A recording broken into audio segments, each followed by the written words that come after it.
Hello, hello, hello, hello, hello, hello. Hey, this is Warren Redlick. I hope you're all doing well today. Welcome to Sunday Live.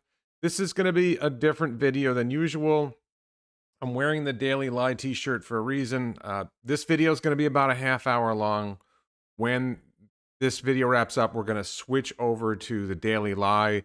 We're going to talk about something special on the Daily Lie. I'm going to give you a brief hint here. We're going to talk about this.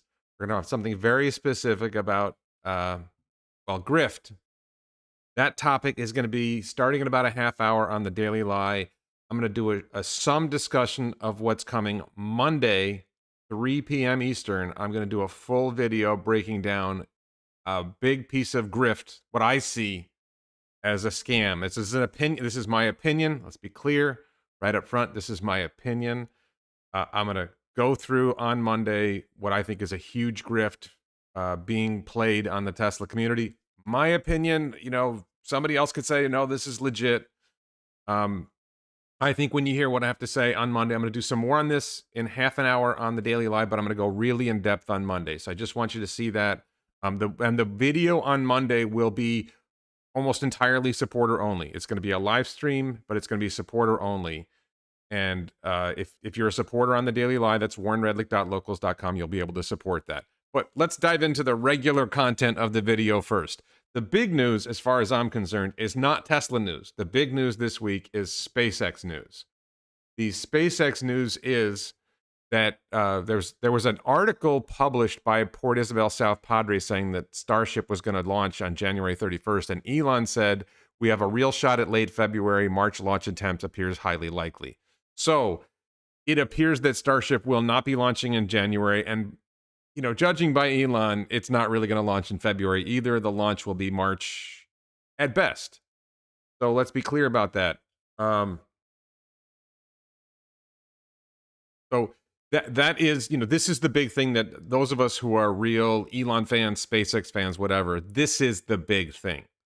So when Starship launches, if they are able to, it's very likely they will be able to get super heavy booster to accelerate Starship to get up into space. That isn't going to be a problem. It'll be challenging, but that's not the big challenge. The big challenge is bringing that Starship second stage back.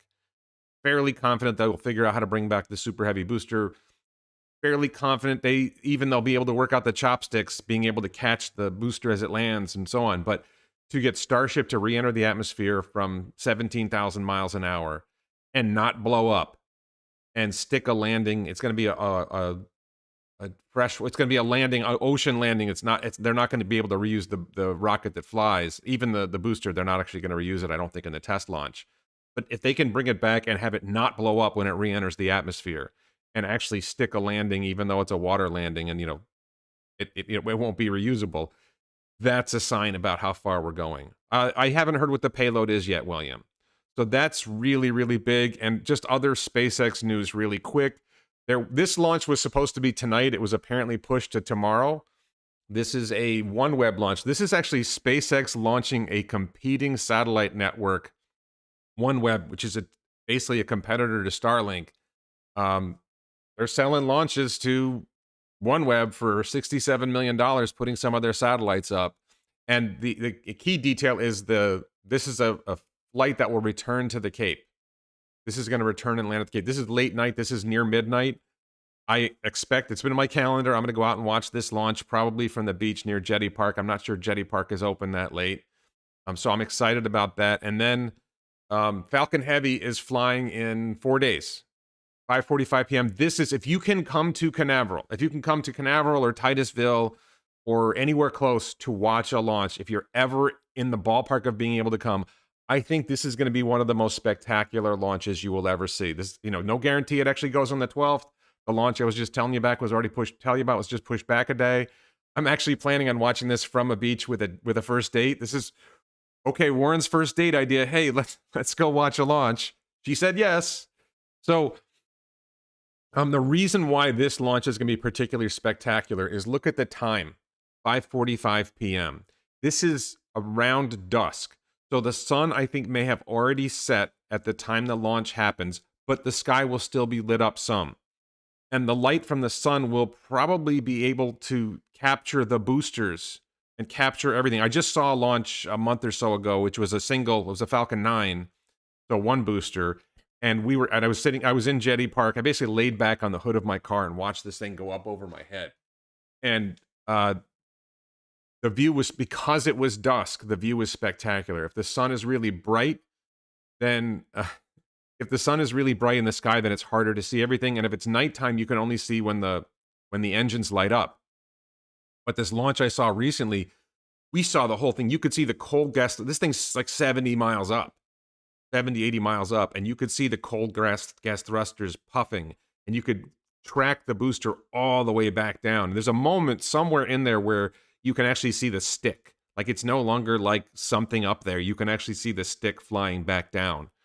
And actually, a launch I just watched, which was bright daylight, the booster comes back, and there's a moment where the plume that it had created is the rocket is between the plume. The plume is the backdrop, and you could actually see the stick falling in the sky. So really, really cool to see that. Could you smell it? I've never smelled. I don't think you can smell the rocket launch. The rocket launches from about 10 miles north of Jetty Park. I think the rocket launches from about 10 miles from anywhere other than on the base. And maybe there's a couple spots you can get closer, but it's about 10 miles. And then the landing is 5 miles north of Jetty Park. And I don't think it's only firing, 1 to 3 engines. So it's not it's just not as much. So no, I've never smelled the launch. But you can feel it, and the sonic booms, it cracks. As I understand it, I'm not claiming I'm correct. I just had this conversation with someone. Each booster cracks 2 sonic booms. It cracks 1 sonic boom for the bottom of the rocket, and another sonic. The rocket is so tall, it's like 20 stories tall. I think the booster's 20 stories tall. But the bottom of the rocket cracks a sonic boom, and then the top of the rocket cracks a sonic boom, and they're separated by like a split second. So if you can come to Orlando, ideally come down to Titusville. Titusville's a great place to watch this launch. Titusville is probably better. I'm going to be watching from a beach south of Jetty Park. But Titusville is probably the best place to watch this launch. There's spots near the Kennedy Space Center on Merritt Island, northern Merritt Island, that might be better places to watch the launch from, but I'm not sure how to get access to those. I think there are some locations that you can get to if you're an insider and you know what you're doing, where you can get a little closer. But this is going to be the most spectacular launch. I think this may be the most spectacular launch to watch in person that you will get a chance to see until Starship. And maybe more spectacular than Starship, because Starship's only going to land 1 booster at a time, and this is going to land 2. Now, and like when the chopsticks catch the booster, you're not going to be able to see that in person. It'll be too far away.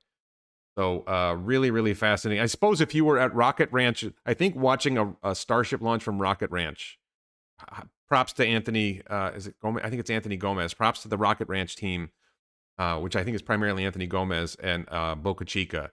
If you can I signed up for the package. I'm not sure I'm going to be there, but if I can watch it from there, I'm going to watch it from there.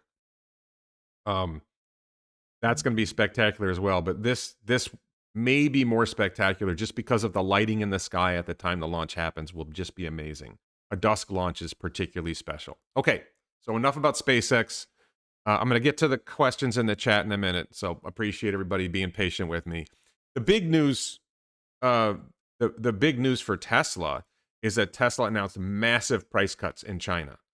These are huge, and it's comical. I'm going to be talking about Gary Black later and Ross Gerber later, and their push that Tesla needs to come out with a $30,000 car. Well, they just did. It's called the Model 3. They're selling the Model 3 for $33,000 in China. There you go. Your $30,000 car. You got it. Supposedly Elon needed to go into the factory in Texas or something like that to like push him to, push the team to get the $30,000 car out. If you haven't seen my video, I have a video a week or two ago where I think it's going to be the future generation car, the next generation vehicle, which they're working on design now and will be going to production in 2024. That's not going to be a $30,000 vehicle. That's going to be a $20,000 vehicle. I think if they can sell this car for $33,000 and the next generation vehicle is going to be half the cost to produce of this vehicle, well, then they should be able to sell that vehicle for $17,000. How's that for a game changer? What do you think about that? But seriously, like when you say, well, there isn't enough demand for a Tesla because their cars are too expensive, What if Tesla starts selling a 17 or $18,000 car? You ready for that?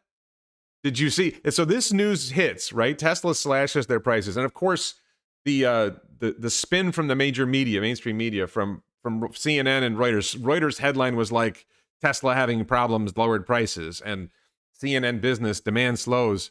And what's not in the first three paragraphs? Well, what was the really important thing that happened? The China electric vehicle company stocks fell. BYD fell a little. NIO, Li, and Xpeng fell a lot. This is a huge hit to the Chinese EV companies, to any other car company. If Tesla can start delivering, and what do we think is coming? We think they're going to revamp the Model 3. We think we're going to see a Model 3 with front and rear castings and maybe structural pack, and who knows? They're going to improve their manufacturing of the Model 3, and that will make this is probably profitable. This is probably like a 10 or 15% gross margin on this vehicle.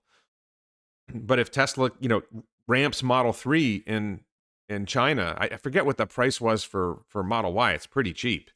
That's a standard range. These are standard range. These are not long range or performance models. But I think the Model Y is not much more expensive. And if they re-engineer the Model 3, how they manufacture it to go front and rear, because I don't think they use single piece castings front or rear in Model 3. So doing that will, number one, reduce the cost of producing Model 3, and number two, it will increase the volume of production of Model 3. So this doesn't have to be the last price cut. And I want to be clear, because there's this criticism. I put it on Twitter. There's this guy, Mark Spiegel, Stanfield Capital, who's been a longtime Tesla bear. And he put a tweet up about how, well, if Tesla lowers their prices, they're going to lower their margins and their profits are going to go from 22 billion to 17 billion. I'm like, this is a guy who said Tesla was never going to make a profit. Now he's like complaining that Tesla's profit's going to drop to 17 billion a year. Come on, gross profit, just to be clear. So,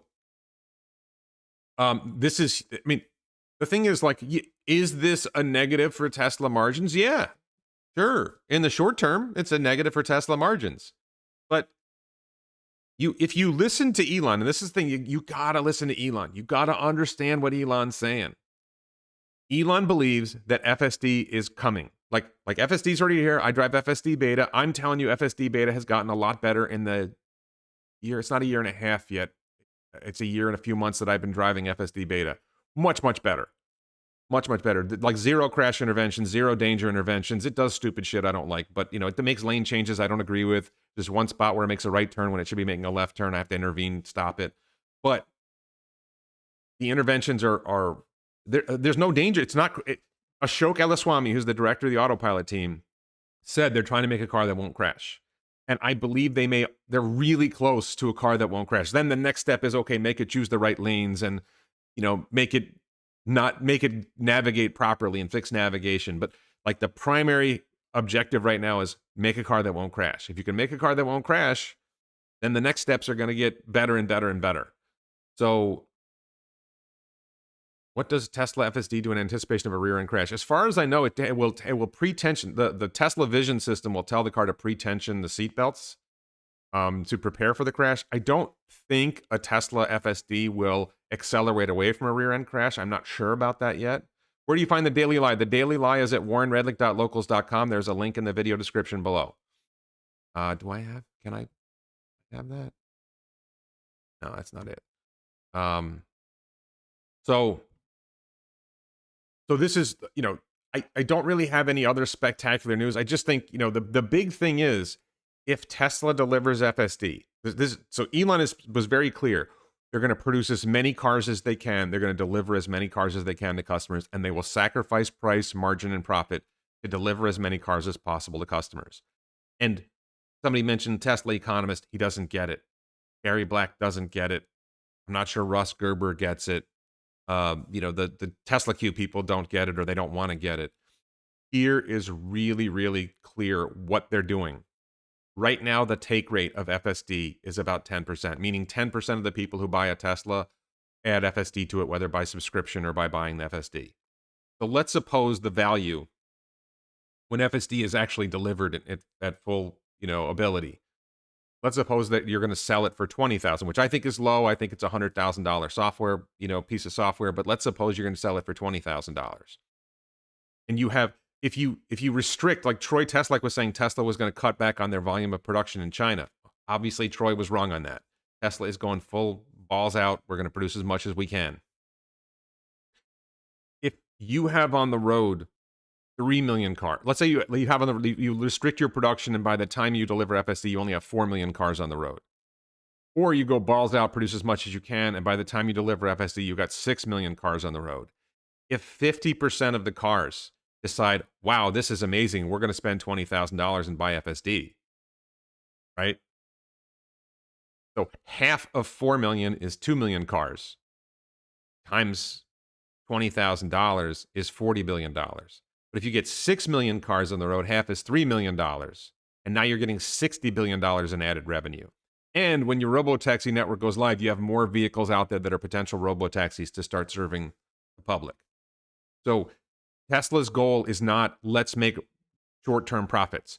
Tesla's goal is let's get the fleet as big as possible, so when we flick the switch and the robotaxi network goes live, we're generating as much profit as possible, and we're serving as much people as possible, and we're accelerating the transition to sustainable energy and transportation as much as possible.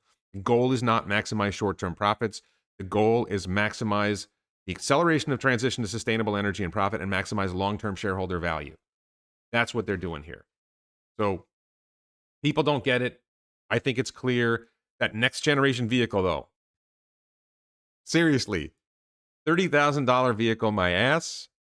This is a $20,000 vehicle. It might be an $18,000 vehicle. But, and I think, by the way, those numbers I just gave you, my opinion is, if I'm Tesla, I'm pricing FSD at 100 grand. Anybody who has FSD, once it works and it's ready to enter the robotaxi network, you're going to make $50,000 a year on your car, $30,000 a year, $50,000 in your car by putting in the robotaxi network. You pay $100,000, and for the next 10 years, you're making $30,000 a year or $50,000 a year on your car. And you get to keep driving the car whenever you want, right? You can have the car ready for when you want it, and then just send it out to make you money. You make $300,000 on your car. I mean, that's after all expenses, right? That's after all expenses. And by the end of 10 years, you probably still have a useful car. You could probably sell it for another, it's got FSD on it. You know, who knows? I don't know how long you're going to make money on that. What is this? Baglino is going nowhere. Did somebody say something about Baglino? All right, so in about 10 minutes, I'm going to end this video. I'm going to switch over to the Daily Lie. By the way, t-shirts at elonbits.com. The Daily Lie t-shirt is on elonbits.com. This is meant to be a reflection of the mainstream media. This is like a newspaper. It's really the New York Times, but it's like these news media that have a big thing at the top of their paper with their paper name. This is the Daily Lie is the newspaper. That's the New York Times, the Wall Street Journal, the Washington Post, conservative media too. There's lies everywhere. All right, so that's the story. And I want to mention again, I'm going to be going to the Daily Lie. I'm going to be talking about this. This is a video on Farzad's channel. I still like Farzad. I am not a fan of Gary and Alexandra, just to be clear. In this video at about 103.11, you can see the blue box. If you go to this video, which is a recent video on Farzad's channel, you will see them discussing Gary's proposed investment in his company. And I'm going to talk about that some on the Daily Lie in about 10 minutes, and then I'm going to talk about it tomorrow in depth on the Daily Lie for supporters only. I'm doing that for supporters only, by the way, to restrict the audience in the event that someone files a defamation claim against me. If I restrict the audience, I reduce the damages. I don't think there's any defamation going to happen, any other kind of claims going to happen, but restricting the audience, this is a lawyer strategy, right? I'm a now retired lawyer, but I understand if I broadcast it to a wide audience, then the damage claim could be bigger. If I restrict it to a small audience, then the damage claim is a lot smaller. So that's why, people wonder why you do things supporter only. In this case, there's a very clear reason for going supporter only. Okay.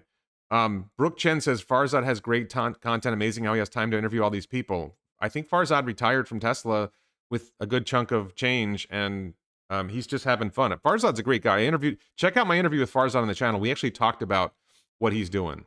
I like Farzad.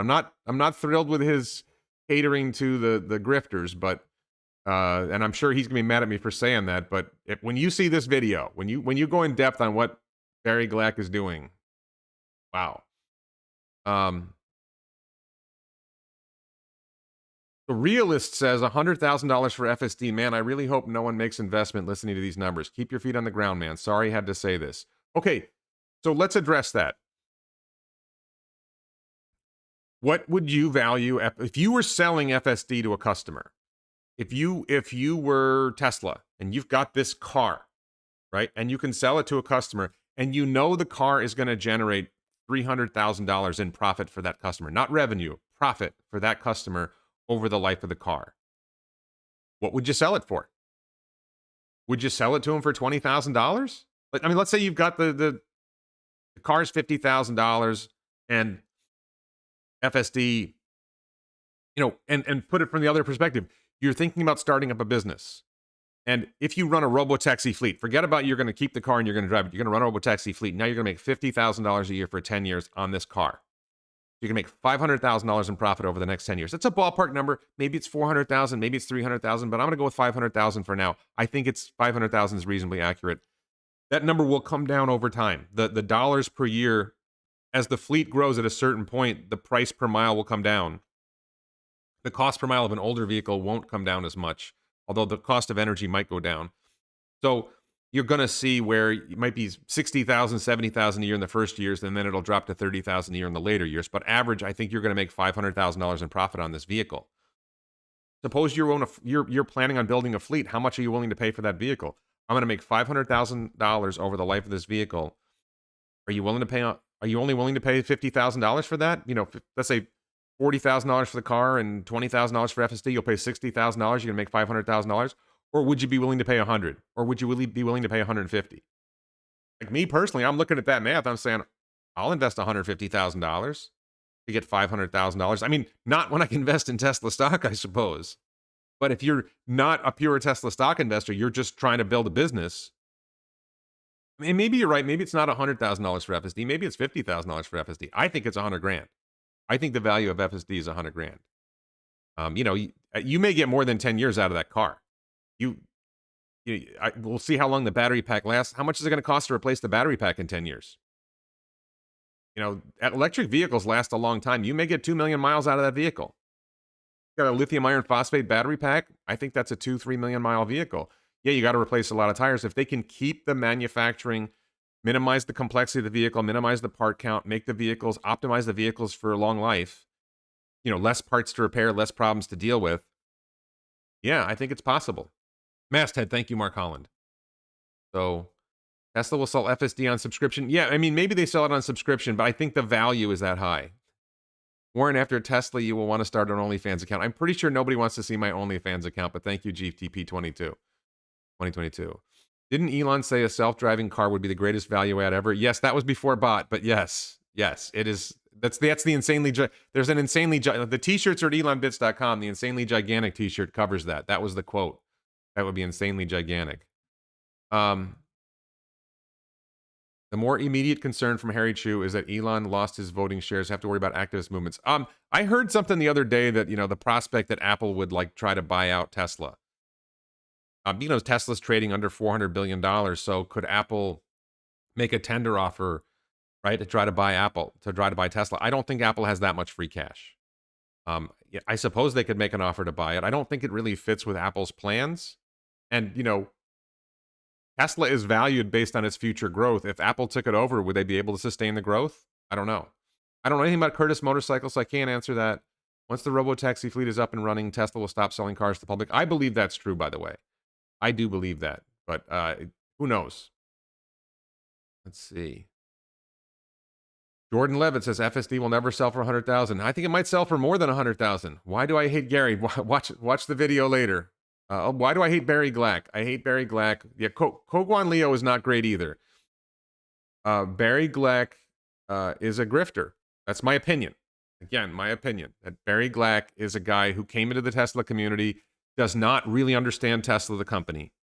That's my opinion. Again, I've invited him to come on my channel multiple times to talk about his understanding of the company. He refuses to come on. I try to engage him. I engaged him on a Twitter space. I got to ask him questions on a Twitter space. He said he doesn't attack Elon. Twitter overhang isn't an attack on Elon. He doesn't attack Elon when he says the Tesla board of directors isn't doing their job in controlling Elon. And he's not attacking Tesla when he says the Tesla board of directors isn't doing their job. He lied to me in a DM claiming that he didn't popularize Twitter overhang, while on a tweet he said you can buy Twitter overhang merchandise from twitteroverhang.com, website he owns. As I understand it, maybe I'm wrong about that. I believe that that Barry Glack is selling Twitter overhang merchandise and claimed to me that he does not popularize Twitter overhang. Absolute nonsense. Yes, I would agree with this. John Bay says this. I would say this to everybody. Take a deep breath. The future promises so much.